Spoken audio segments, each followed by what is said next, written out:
Hi there, it's Sheree from Sheree'sCraftyGirls.com. Thank you for joining me today. Today I'm going to make these super quick, super easy origami boxes. This one I think is really fun, and it's made with, gosh, I think it's called Fiesta Birthdays. Let's have a look. Yes, Fiesta Birthday design series paper in the new catalogue. There's beautiful, lots and lots of beautiful paper in there to choose from. If you'd like a catalogue sent out, just leave your details with me and I will forward one to you. So that's super fun.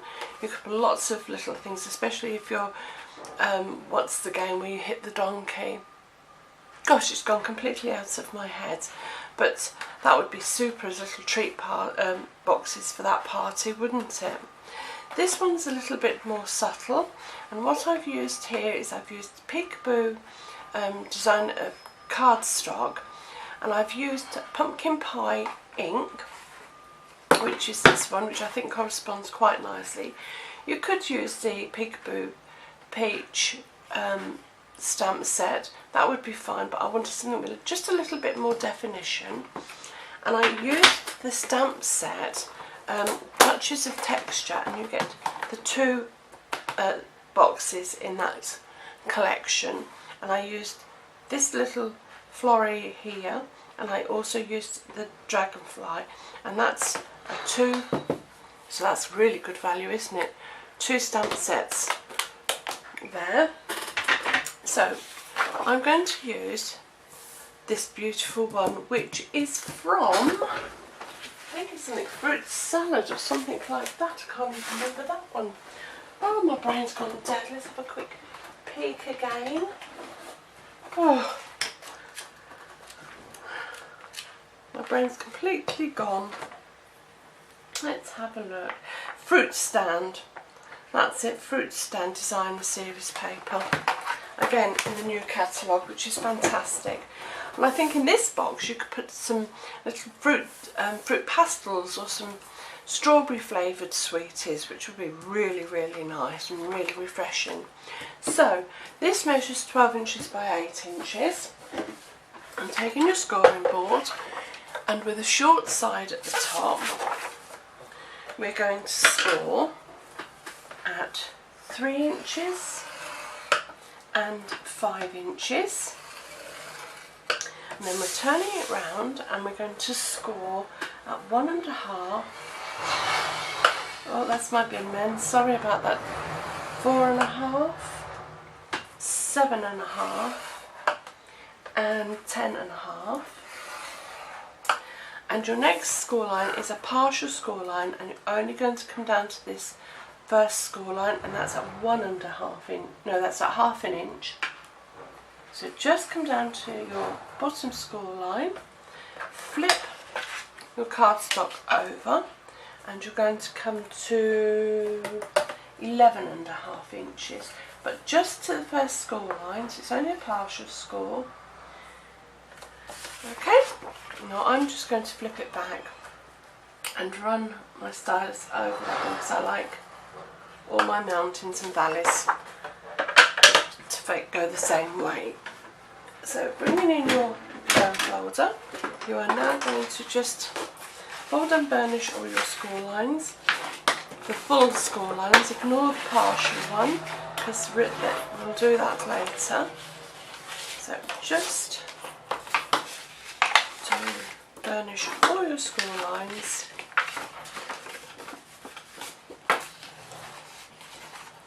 There it is. And now we're going to do some diagonal score lines.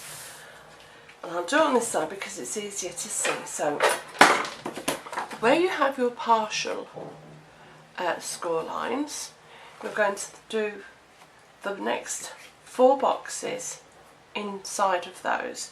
So you've got your partial score line, so we don't need that one, and your partial score line section, we don't need those. We're just going to do the 4 inside, and we're going to go from inside corner outwards. I've popped my stylus away. silly me. So from corner to outer corner, corner, gosh, I could barely see it on here, there, to corner, and the same here, from corner to outer corner, and last one, there. Just go across. Okay. So taking your scissors, where you've got your partial score, we want to keep that because that's going to be our flap. But we're going to come down, cut down the score line, down the next score line, and remove that rectangle, the non-scored one. So come in the other side, again we have the partial score line, come down the next score line and cut inwards, and then the following one, and remove the non-scored rectangle. Okay. So then we're just going to bring this score line into this score line. Okay, and we're going to put the triangle. Normally we have that on the inside when we make all my bags, but this time we're going to have it on the outside. So score it so it folds outward. Same here, this score line to this score line. Very similar to when we're making bags. Gosh, she doesn't want to go. And we're going to bring, why will you not come? It's being stubborn.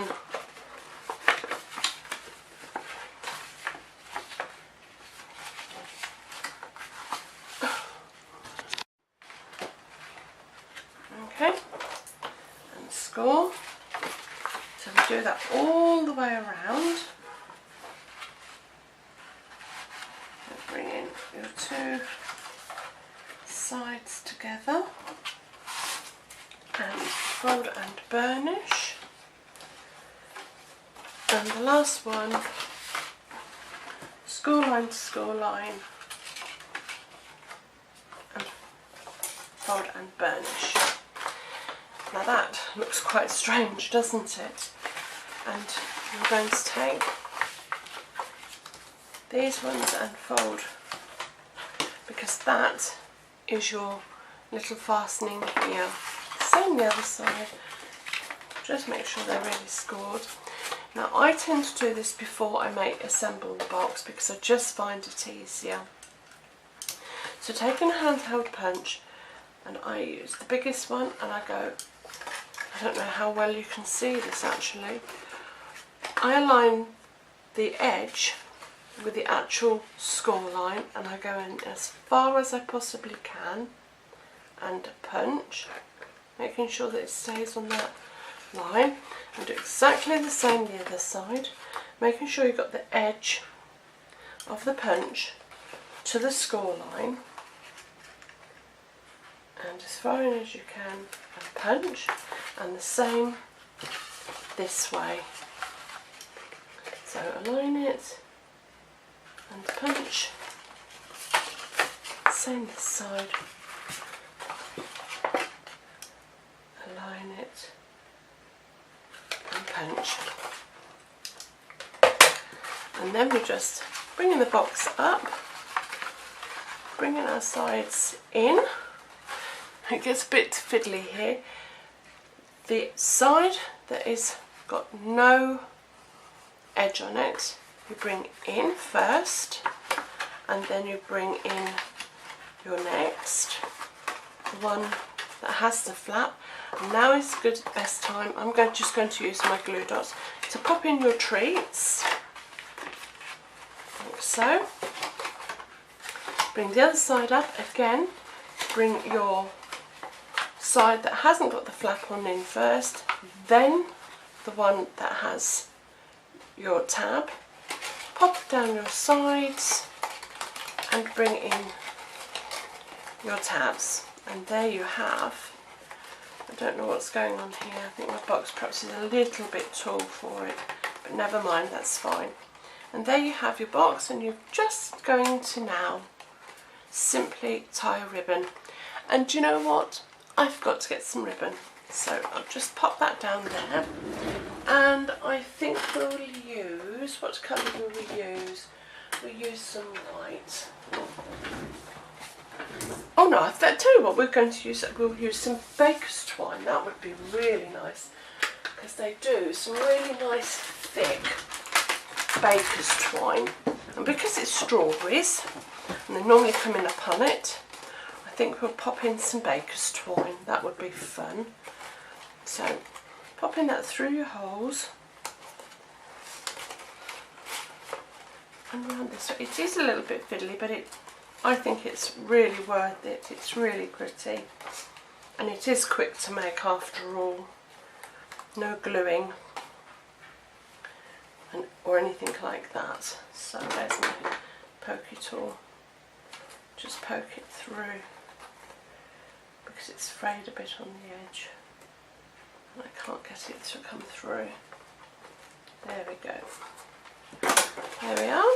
And just tie. I mean, you could go through again, or should we just tie it? Let's have a look, see what happens when we just tie it, whether it holds together.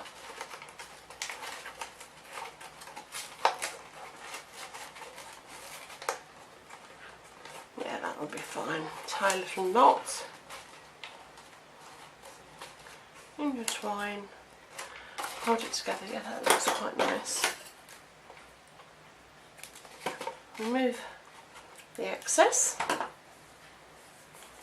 and I always keep mine in my bags so it doesn't get dirty or dusty. And that's Whisper White thick baker's twine. You could pop a little label on that, but I think that's rather super. So we've got 3 different designs, but I think they're super quick, super fun, and I like them. I hope you do too. So until next time, take care. Bye.